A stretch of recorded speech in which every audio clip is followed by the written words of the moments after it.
Hello, I'm Charlotte Gardner, critic for Gramophone magazine, and the DG recording I'm championing is Beethoven's Piano Concerto No. 5, The Emperor, recorded live in 1979 by Arturo Benedetti Michelangeli on the piano, with the Vena Sinfonica conducted by Carlo Maria Giulini.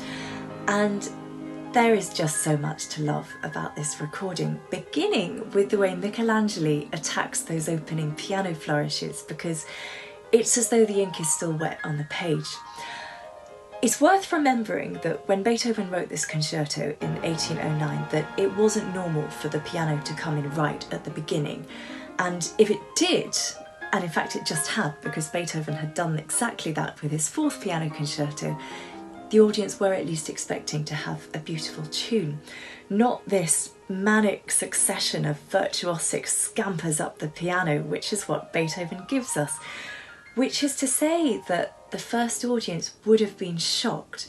And what is so remarkable about this recording, what I love so much, is that over 200 years later, when we know what's coming, it still has the capacity to catch us off guard. And I think it's just due to the sheer all or nothing conviction and energy and frankly the velocity with which Michelangeli throws himself at it, with the orchestra and Giulini right behind him. Then the next thing I love about this recording is the way it showcases Michelangeli's absolutely phenomenal technique and his overall sound. So the extraordinary definition of his notes, their purity, their clarity, the fact that he has thought so deeply about every single aspect of the colouring and shaping, whether on the big architectural level or right down on the note-by-note micro level. But he's not just an incredible technician and analyst, he's also an artist who managed to marry 100% head and heart. And what that has then done for the emotional world of this concerto on this recording is just absolutely breathtaking. So to give you a couple examples, if you were to flip to about 4 minutes 50 in the first movement, where he's got upwards and downwards runs in the piano, they're not just sounding those rapid semiquavers like the most perfect strings of dancing pearls.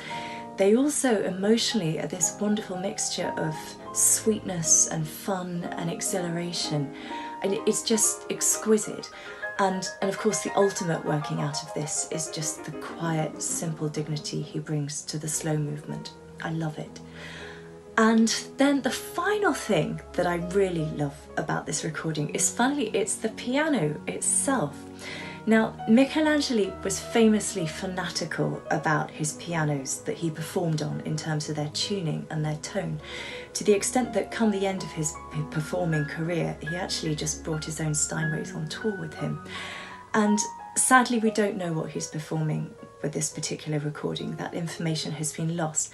But there's no question that from the very first few seconds, it's capturing your ears with its warmth and its clarity and its personality.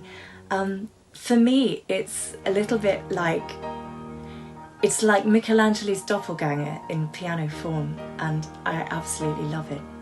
So there you go. If you want Beethoven's Emperor Concerto played with freshness and vim as if it were written only yesterday, and showing Michelangeli at his very finest, well then, this is it.